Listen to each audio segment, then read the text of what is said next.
According to CPJ's report, as you mentioned, there are 50 journalists imprisoned in China, and 22 of them are Uyghur. Why do we see such a higher percentage of Uyghur journalists being targeted by the Chinese government? Yes, I mean, the Chinese Communist Party has been very sensitive about allowing the Uyghur population to establish a separate identity that's different from the Han Chinese identity. And they're very concerned about the possible influence of Islam on people's thinking. And the imprisonment of journalists in Xinjiang who are Uyghur simply reflects that broader trend. Some of the imprisonments are very difficult to understand. I mean, these are people who, some of them were Communist Party members, and some of them, appeared to be very loyal to the government. But the government has accused many of them of what they call being two-faced. In other words, openly supporting the party but secretly opposing its rule. So I think the higher, as I said, the greater imprisonment of Uyghur journalists simply reflects the Communist Party policy toward the Uyghur minority. The Chinese Communist Party is going to hold the 20th Party Congress later this year. Do you expect to see press freedom in China keep deteriorating because of that? Why and what kind of information will Xi Jinping want to silence? Well, it's clear that Xi Jinping and his government are trying to prevent open criticism of the Communist Party policies or open criticism of the president himself. And I think in the run-up to the Party Congress, this is going to become even more severe. I think everyone realizes now that China's zero COVID policy has been a failure in many ways. Early on, it seemed to be quite successful, but with these highly contagious variants, it's clear that the government has to take extraordinary measures that are really counterproductive in order to enforce this. And yet no one can openly say this in China, because that would involve a challenge to the Chinese president. So I think we're going to see more and more controls. Can we hope for something better after the Congress?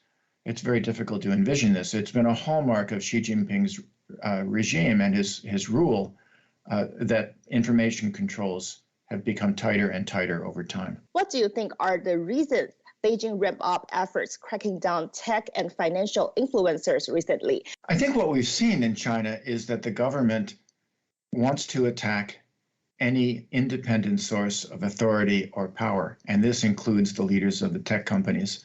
It suggests that China simply doesn't want any dissident opinions or even friendly challenges to what it is doing. Because after all, these executives were not openly challenging communist rule, but they may have been expressing opinions that were not authorized or endorsed by the Communist Party. So I think what we're seeing is a continuing level of crackdown on any independent source of authority or power. If the information about the real numbers of cases and seriousness of the pandemic in China continues not to be circulated, what would the scenario be, especially for the rest of the world? Well, first of all, we have no idea about the accuracy of those figures. We all suspect that they are not fully reported, either the number of cases, or the deaths. Now, there are a number of implications for the rest of the world. But I think the first is that as long as China continues this policy of severe lockdowns, then it's going to affect the economy. And when the Chinese economy doesn't grow, it does have a global impact. That's I think the most significant. We have to wonder about Chinese policies, for example, about not using imported vaccines, which have proven to be more effective. I think the Chinese are now trying to step up the vaccination of the older population, which was lagging behind, and that's certainly a good move. When China is able to have some degree of control over the pandemic, then we can expect the impact on the economy to lessen.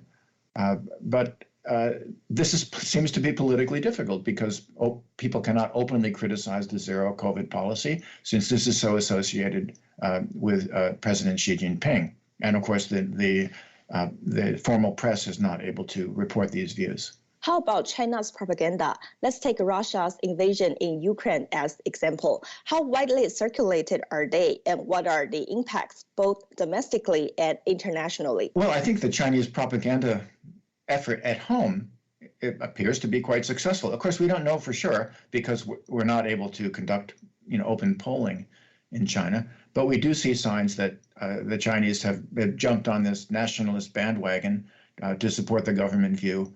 And I mean, China's in a rather difficult situation because it did have diplomatic relations with Ukraine. It was an independent sovereign state, was a member of the United Nations, and it has been one of China's longstanding policies to support the sovereignty of independent countries.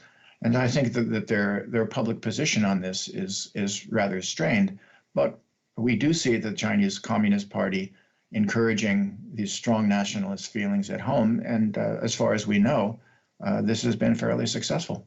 John Lee, Hong Kong's sole executive candidate, said that there is no need to defend press freedom because it exists in Hong Kong. How would you respond to this? He added that press freedom needs to fulfill requirements of the law. However, laws in Hong Kong are now seen problematic to many other countries. How do you see the press environment in Hong Kong now? Is there any major differences in this regard when compared with cities in mainland China? Hong Kong is still obviously more free in terms of the press than mainland China. I think that continues to be true. At the same time, we have seen a series of actions against prominent journalists, including Jimmy Lai and much of the senior staff of the Apple Daily and the Next Digital Group, who are in jail now. That sent a terrible signal. We've seen the arrests at Stand News. Stand News was forced to close down. And in response to that, other publications, for example, Citizen News, they voluntarily closed because they could no longer feel confident that the reporting they did would be acceptable under the law. And now we've seen at the Hong Kong, the Foreign Correspondents Club, they have suspended their annual Human Rights Award because we understand they were going to give that award to journalists at Stand News, and they determined that it put the club potentially in legal jeopardy with a national security law. So I think the claim that there is press freedom in Hong Kong is simply not true. Now, it's simply not the way it was before. The Apple Daily was a highly critical voice of the Communist Party and was pro-democracy. Their voice was completely silenced. And we've seen almost all of the independent press, not all of it, but almost all, closed in Hong Kong, either forced to be closed or self-closed, or closed by their own decision. And so I think overall, you cannot claim that Hong Kong has press freedom. Now, once you say you have press freedom, but they have to comply with the laws, and those laws potentially put people in jail for what the government thinks is false news or what the government claims are opinions that oppose the national security law, then that's a contradiction. You cannot have press freedom, under those circumstances.